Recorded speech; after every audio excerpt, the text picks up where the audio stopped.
Aloha and welcome to my talk, Office Drama on macOS.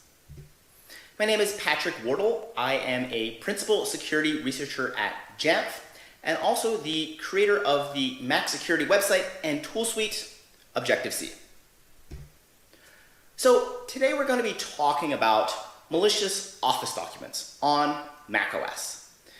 First, we're going to detail recent attacks targeting Mac users, attacks that leveraged macro-laced documents. Then we'll discuss methods of analyzing these attacks. For example, how to extract the embedded macros, and also how to analyze the document payloads. As the current attacks are kind of lame, somewhat constrained, for example, by the sandbox, I wanted to dig into this a little more, and we'll talk today about a new exploit chain that combines what was at the time a handful of 0 days to bypass the sandbox and Apple's latest security mechanisms. We'll end by discussing generic methods to detect and thwart some of these attacks. All right, so let's dive in. We're going to start by looking at recent macro-based attacks targeting Mac users. Now, first, you might be wondering, what is a macro? Well, I've added the official Microsoft documentation on the slide, but in short, a macro is embedded executable code in Microsoft Office documents. In other words, it allows one, as I mentioned, to add executable code into a file, into a document. So as we can see on the slide, what I've done is I've inserted a macro into a Word document that will display a pop-up that says Hello World. Now, we'll talk about this more later in the talk, but since I've placed this code within the auto-open subroutine, if the user has enabled macro, this code will be automatically executed anytime they open the document. Now, from a security point of view, you might be thinking, this sounds like a horrible idea. And you're right. Placing executable code within documents, really just a terrible idea, which attackers have abused for years. In fact, the infamous Melissa virus, which was around all the way back in 1999, you guessed it, was a macro virus. Now, to be fair, Microsoft has added some mitigations, for example, alerts and sandboxing, but as we'll see, this has not fully mitigated the threat. So traditionally, these macro-based attacks have targeted Microsoft Windows systems due to two main reasons. First, macros are a Microsoft creation and only work in Microsoft products. That is to say, they're not going to work in Apple's Office apps such as Pages or Numbers. And then Windows computers, especially in the past, were far more prevalent, especially in the enterprise. Now, this is definitely changing. We're seeing a lot more Macs, especially in the startup scene and also in the enterprise as well. And so in short, there are more Macs, and a lot of them are running these Microsoft Office products, which means there's just more targets for hackers. So now let's take a look at some recent attacks targeting Mac users, attacks that leverage macro-laced documents. So first, in this section, we're going to look at these at a high level. In the next section, though, we're going to dive into discussing exactly how to extract and analyze the payload of these malicious documents. So we're going to start in 2017. Here we have a document that appears to be about Trump's unfortunate election victory. If the user, though, went to open this document and clicked Allow on the enabled macro alert, the system would become infected, because in reality, this was a malicious document containing malicious macros. Moving on to 2018, we have a document that appears to be about Bitcoin, which was a very hot, trendy topic at the time. Again, if the user opens the document and allows macros to run, the system is owned. Now, this document is interesting, and we'll dig into this more shortly. But the most interesting aspect of this attack was that the embedded exploit code contained the ability to actually bypass Microsoft Office's sandbox. Moving on to 2019, we have a document from the prolific Lazarus APT group, which is normally associated with North Korea. This is interesting because we're actually now seeing APT groups jump on the, hey, let's target macOS via macros bandwagon. Again, if the user opens the document and clicks allow, the system will be owned.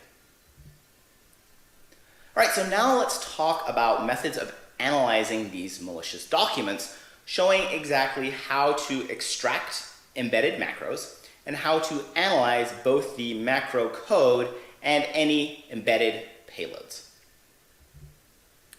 First, we need to be able to extract the embedded macro code. Now, the details of the file format of Microsoft Office documents is kind of beyond the scope of this talk, but the good news is you really don't have to even worry about that. Turns out there are some really great tools that are able to, if given an Office document with macros, contributively extract those macros, and that's really basically all we care about. My favorite is a tool suite called OLE Tools from GitHub. So we can see on the slide, we downloaded the package and installed it, and then we execute the OLE VBA command with the -c parameter, passing in the document which we suspect has embedded macros that we want to analyze. And the OLE VBA tool will then parse the document and dump any embedded macros to standard out. There's also various online sites where you can upload a document. The website will then do the analysis and extract any macro code. Now, we want to understand exactly what these malicious macros are doing. So let's briefly return to the documents that we discussed in the first part of the talk, and for each of these, look at exactly what the malicious macro code is doing. So again, starting at the one from 2018, we can use the OLE VBA tool to extract the macros. And I've cleaned up the macros a little bit and placed them on the screen. So we can see on the slide, there is a subroutine called Fisher that is invoked via the auto-open method. The auto-open method is a Microsoft API, and as its name implies, any code placed within this API will be automatically executed if and only if the user has enabled macros when opening the document. So if we assume the user has clicked allow to the embedded macros, let's look at what the Fisher subroutine does. Again, as it'll be automatically executed each time the document is opened. So the first thing it does is it builds a base 64 encoded string, and then it decodes and executes that via Python. If we manually decode this string, we can see its Python code, which is unsurprising as it's passing it to Python to execute. So what is this Python code does? Well, first thing it does is it checks to see if popular security products, for example, Little Snitch, is running. And then it downloads a second stage payload from securitychecking.org. It then decrypts this payload using RC4 and executes this. Now, this code might look familiar if you spend a lot of time kind of looking at these attacks, and that's because this payload is actually Empire, which is a well-known open source Python backdoor. Now, you might be wondering, okay, what is it downloading and executing as its second stage payload? Well, unfortunately, the command and control server was offline at the time I did this analysis, but it's likely that it's simply Empire's second stage payload, which gives attackers full access over the infected system. Moving on to the Bitcoin document, again, this one was from 2018. Using the OLE VBA tool, we can again extract the embedded macros. Interestingly, this also contains encoded Python and what appears to be an embedded property list. That's interesting. So let's take a closer look. First thing we do is we decode the Python. Since it's base 64 encoded, it's very trivial to do. You can either do that via an online site that provides base 64 decoding, or I just do it via the command line via a Python shell. Once the code is decoded, again, we can see that on the slide, it connects to an IP address, executes and downloads a second stage payload. It turns out this command and control server was still online during the time of my analysis, so I was actually able to get a copy of this second stage payload, which turned out to be Metasploit's Meterpreter. Again, interesting to see attackers leveraging open source agents in second stage payload. Meterpreter affords remote access of an infected system. Now, if you recall at the beginning of the talk, we kind of said that the most interesting thing about this particular document was its ability to escape out of Microsoft Office's sandbox. So, recent versions of Office run in a sandbox, which is good, and it means that if code is executed within the context of the process, for example, macro code executing within a Word document, it is highly contained. It's limited by what it can do. It's still in the sandbox. So it can't do things like persist the backdoor or even access the user's files. From a security point of view, this is very good. However, Mac security researcher Adam Chester found a very neat way to escape the sandbox and posted a guest blog about this on my Mac security website, Objective-C. In short, he found that Microsoft Office had a sandbox exception that was based on a faulty regex that would allow sandbox code to create a file anywhere on the system. So what Adam was able to do was, via macro code running in the context of the sandbox, create a launch item that on the next login would be executed outside the context of the sandbox. And he used a property list in order to do that. So when I was analyzing this document, I said, okay, this code looks very familiar. And I, read Adam's blog and posted it on my site. And it turns out that the attackers had likely also read this blog and took Adam's code for verbatim, 100% copy and paste, and embedded it into their Office document. So this would mean that on unpatched systems, they would be able to break out of the sandbox and cause more havoc, more mayhem. Finally, if we extract the embedded macro code from the Lazarus group document, we can see it's pretty basic. In this case, it's not even encoded. So, what does it do? Well, it simply downloads and executes a second stage persistent implant. That implant is named mt.dat and would give attackers persistent remote access to the system. However, this document did not have any sandbox escape code, which means if it was opened on a recent version of macOS, this part of the attack would fail because you can't obviously persist code from within the context of a sandbox. So that's an overview of recent macro-based attacks against macOS, which gave us, I think, a pretty thorough understanding of the status quo. Now let's talk about a new zero-click macro-based exploit chain. And you might be wondering, why should we do this? Well, all current macro-based attacks, in my opinion, are super lame. Let's list the ways. First, for any of these attacks, when the user goes to open the document, there's a huge alert warning them that this document contains macros and they probably should not allow them. The user basically has to click enable. Most won't, which means these attacks will fail immediately out of the box. Macro code will never even be run. Also, as Microsoft has now patched Adam's sandbox escape bug, all the attacks remain sandbox. Again, means even if the user does enable the macro code, they're incredibly limited about what they can do. They can't persist code or access user files. And then finally, on macOS Catalina, the most recent version of macOS, Apple has really upped the bar and introduced some new security mechanisms, such as notarization, which means the second stage payloads may not necessarily be even allowed to execute by the system. So again, the current attacks, my opinion, basically useless.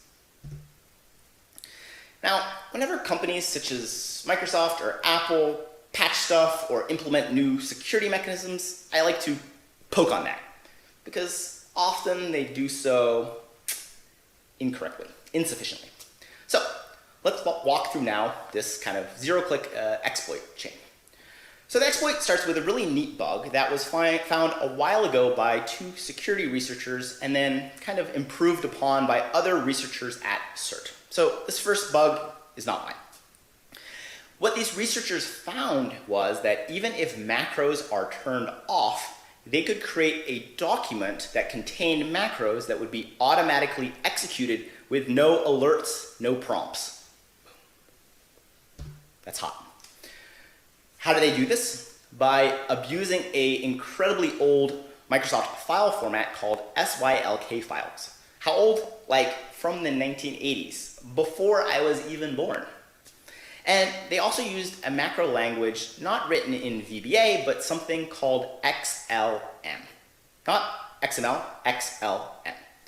Now, Microsoft loves to support old file formats for compatibility reasons. So yeah, these old file formats still work even in recent versions, specifically in Excel. So as I mentioned, the researchers found that they could create these XLM macros in these SYLK file formats that would be automatically executed, ironically, if the user had set never run macros to true. So the researchers published some great details about these older formats and some of their findings. So if you're interested, I've posted a link on the slide to their very thorough technical write-ups. So what I did was I created a simple proof of concept based on their code. We'll see a malicious document is downloaded from the internet, and when it is opened, calc is automatically executed. Now, the main takeaway from here is that there are no macro alerts, right? No prompts, nothing. Just as soon as the document is opened, calculator pops. Now, that's well and good, but as we noted on recent versions of Microsoft Office, the applications are sandboxed, meaning sure we can pop calculator and that's neat for a demo, but we can't persist a backdoor, we can't access the user's files. This is the point of a sandbox. It contains malicious code, even if such code finds a way to execute. So in short, we need a new sandbox escape in order to do any real damage. So I started by looking at Microsoft's patch for Adam's bug, and I noticed that they actually didn't fix the faulty regex. Instead, they just simply blocked certain locations, such as the launch agent directory, which is where Adam's proof of concept created a launch agent, which on the next login would be executed outside the context of the sandbox. So this means we can create arbitrary files as long as they start with $, meaning they conform to this faulty regex almost anywhere. Again, almost anywhere because Microsoft added some specific locations that they blocked. Now, our goal, of course, is to execute something outside the sandbox so we can persist and do evil things. We just noted we can write specially named files to arbitrary locations from macro code that's running within the context of the sandbox, as Microsoft didn't fully patch that. Also, it turns out in the sandbox, we can both download and execute scripts, as we can see in the process monitor on the slide. Now, these scripts themselves will be sandboxed, right? They're children of a sandbox process, which means themselves are also sandboxed. But that's still a start, right? We can execute, for example, Python scripts, which gives us a very extensible programming language to perhaps do some sorts of evil things. So via a Python script, which we, again, download and execute within the sandbox, we can create something called a login item. Now, login items are automatically executed the next time the user logs in, and since it started by macOS, instead of us via the sandbox, it's not going to be sandboxed. So when the user's logging in, macOS goes and looks at the register login items and just executes and starts all of them. Again, there's no tie back to the Microsoft Office, macro code, the sandbox, nothing. So that means this will be executed outside the context of the sandbox. To confirm, we can persist terminal.app. Sure enough, when we re-log in, terminal is executed, And if we look at it in Activity Monitor, we can see that it runs outside the sandbox. So this is good, right? We now have a way to bypass the sandbox, but unfortunately we run smack into Catalina's new security mechanisms, which are file quarantines and new notarization requirements. In a nutshell, notarization basically says, hey, Apple has to bless the file before it's run. Obviously, Apple's not going to bless our backdoor, so even if we go and persist the backdoor as a login item, macOS will simply refuse to execute it because unfortunately it is not blessed, it is not notarized. Ugh, this is a bummer. And so what do, right? We got to figure out a way to bypass now quarantine and notarization. Now, hope is not lost, right? This is 2020, things look bleak, but we gotta stay optimistic, especially when we are looking and developing exploits. Because if, and this is a big if we can create a launch agent, we can specify arguments and persist a persistent interactive non-sandbox reverse shell via bash. Now, this is a big if, but again, there's a few kind of takeaways here. First, being able to specify arguments is huge. And then also, if we can specify or persist rather an interactive shell, it's going to be running outside the sandbox, which is going to do things like allow us to remove quarantine attributes, which means that notarization checks will not even be performed. This would be great. But recall that Microsoft's patch for Adam's bug explicitly blocks the creation of launch agents. Bummer. So we kind of have like all these pieces, but we just can't quite put them together. Frustrating. So we can escape the sandbox via a login item, but login items can't take arguments, and they also can't be a random binary because notarization will block it.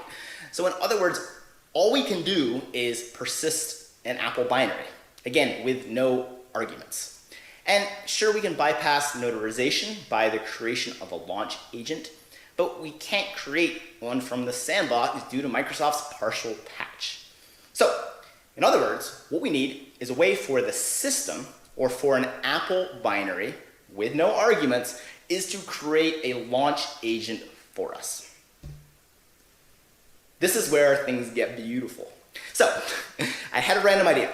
What happens if you create a login item that is not a binary or an application? Like, what happens if you persist a zip file? How does the system handle that? Again, recall we can create these login items from the sandbox. They can't take arguments and they can't be random binaries, but what happens if we persist a zip file, right? Well, it turns out on login, the file's default handler will be invoked, which for a zip file, macOS will automatically execute the Apple's archive utility to unzip the file.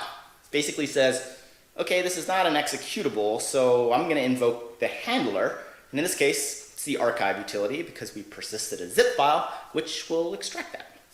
Now, remember we want to create a launch agent, but due to Microsoft's recent patch, we cannot directly write to the user's launch agent directory. But if it doesn't exist, which on a default version of macOS it does not, we can drop the zip file one directory up in the user's library directory. This is allowed from the sandbox. So now we can place a zip file in the library directory, and we can persist this as a login item. So we're making progress. So what do we put in the zip file? A directory named launch agents. And in that, a launch agent property list. So now when we persist this zip file as a login item, on next login, the archive utility will automatically be invoked. This is allowed because it's an Apple signed process, and it will run outside the context of the sandbox, which means it can do things like unzip our file and create the launch agent directory and our launch agent property list for us. That is awesome. So this completes the full exploit chain. The user starts by opening this SLK file containing the XLM macro, which will execute automatically. Again, no alert, they just open the document. This downloads and persists the specially crafted zip file as a login item. On next login, the archive utility will be automatically invoked, and in the background, we'll extract this zip file, thereby creating a launch agent for us. And on next login, the login agent will be automatically executed with our arguments, which we can put in the property list, and we'll execute our bash-based interactive backdoor. So this bash backdoor runs outside the sandbox, meaning it can download and unquarantine files. Unquarantined files are not constrained by Apple's notarization requirements. So we have this interactive shell outside of the sandbox. What do? Well, we decided to persist something. And I thought it'd be extra funny to persist a repurposed, clearly not notarized version of Windtail. And you can see on the slide, when I finally got this all working in the Slack channel at work, I was clearly pretty stoked.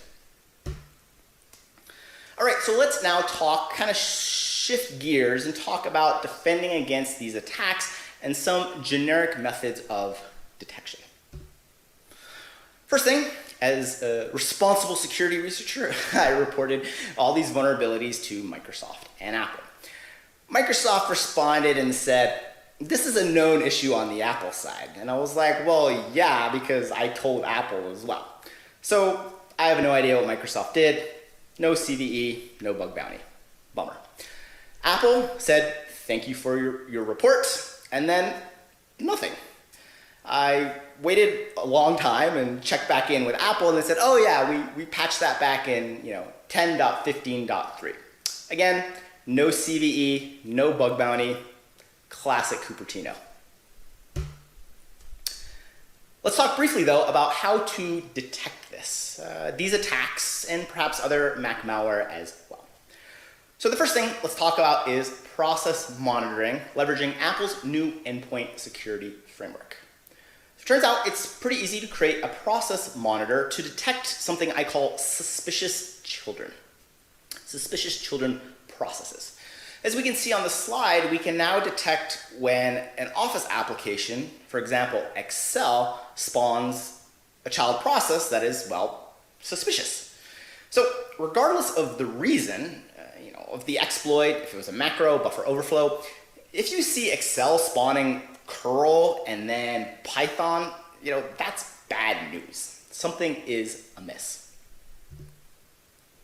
We can also detect a wide range of attacks, including the exploit chain we just talked about this, by monitoring the file system for persistence. Persistence is just the way that malware or perhaps an exploit chain escapes out of the sandbox or ensures that it's automatically re-executed when the system is rebooted or the user re-logs in. So again, we can use Apple's new endpoint security framework, and we can monitor for files specifically related for ones to persistence. So here, for example, on the slide, we can detect now that a login item was created that does not point to an application or a binary, which is normally the case when a login item is created, but instead to a zip file. This is a huge red flag and kind of shows that our exploit is executing. So at Jamf, we implement such monitoring logic in a framework we call Monitor Kit. We then feed that monitoring data, as well as our analytics and rules, into Apple's game logic engine for evaluation. This gives us a powerful endpoint detection capability, uniquely tailored for macOS. And kind of neat, not to really brag, but based on our current rules, we were actually able to detect this exploit chain with no a priori knowledge. Pretty neat. All right, so let's wrap everything up. So today we kind of talked about the current state of affairs in the land of macro-based attacks. And we showed that they are becoming more and more popular in the sense of targeting specifically macOS users, but luckily current attacks are rather lame.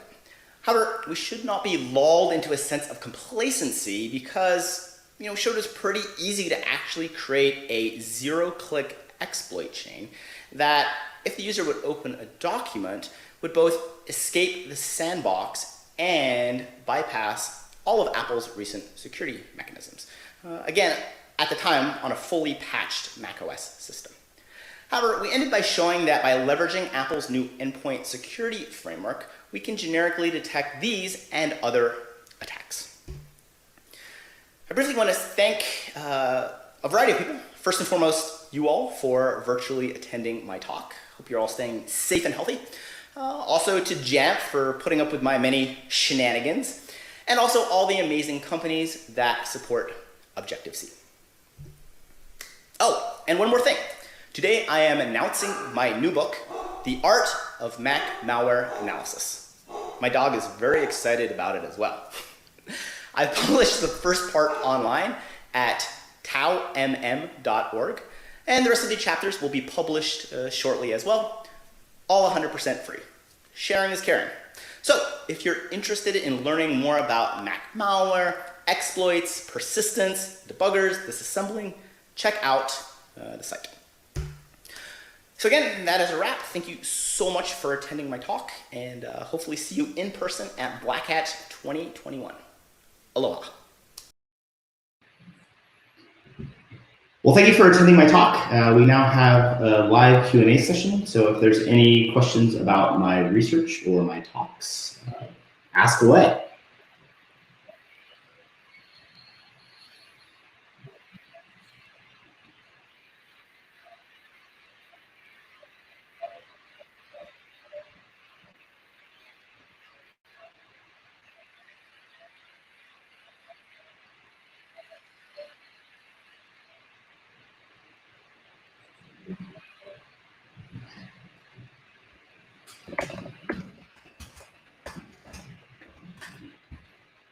Okay, great. Audio. I saw a meme on Twitter earlier that said, you know, you're on mute is the meme of 2020.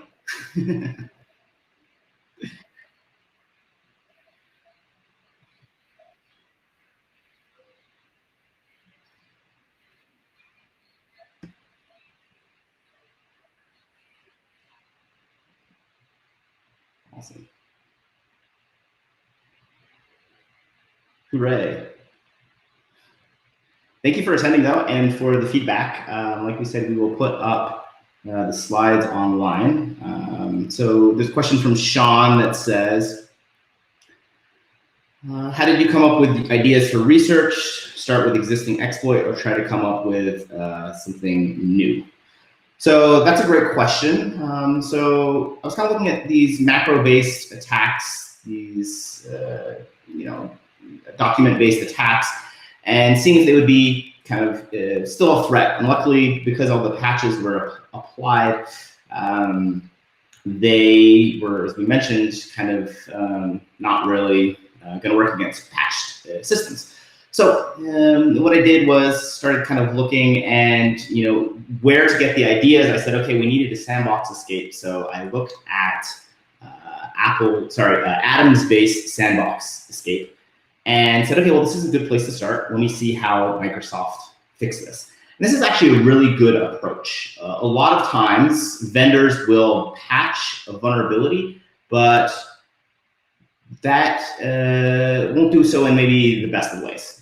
So for example, they will patch one specific code path, but not actually really address the systemic or underlying cause. And that was exactly what happened in this case. So basically looked at how Microsoft patched it, and that was the idea, looking at the patch for the existing escape. And then I saw it wasn't really comprehensive, so that allowed me to find a sandbox escape.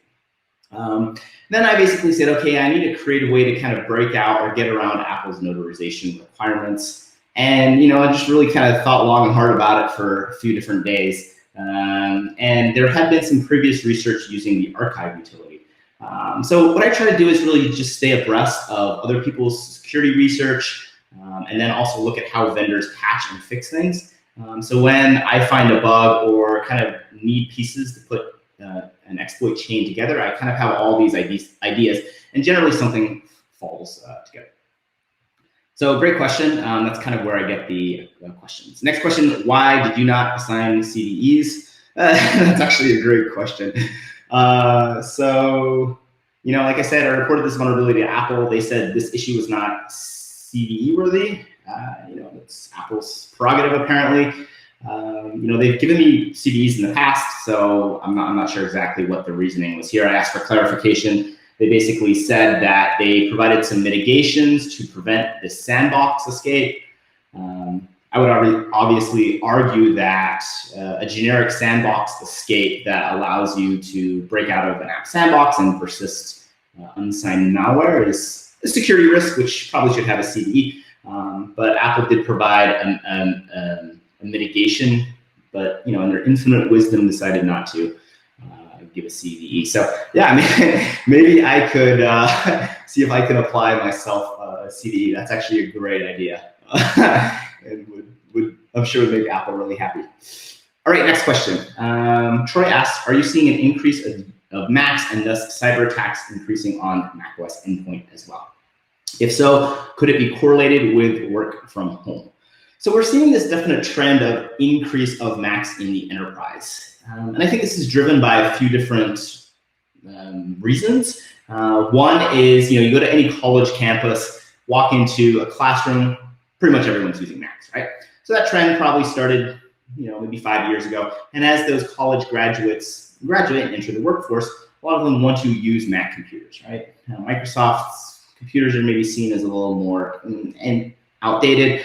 So maybe that's one driver. Also, Apple has definitely made a lot of pushes into the enterprise. So, as a result, we're seeing Macs proliferate in the enterprise. Hackers are very opportunistic and have taken note of this trend. So, they're starting to take their Windows-based attack vectors, for example, macro-based attacks, which they've had great success targeting Windows PCs, and saying, hey, look, Macs are now common in the enterprise. Yes, perhaps especially now as people are more working from home. A lot of people have personal Macs that maybe they can now use for their work, their job, their enterprise type work.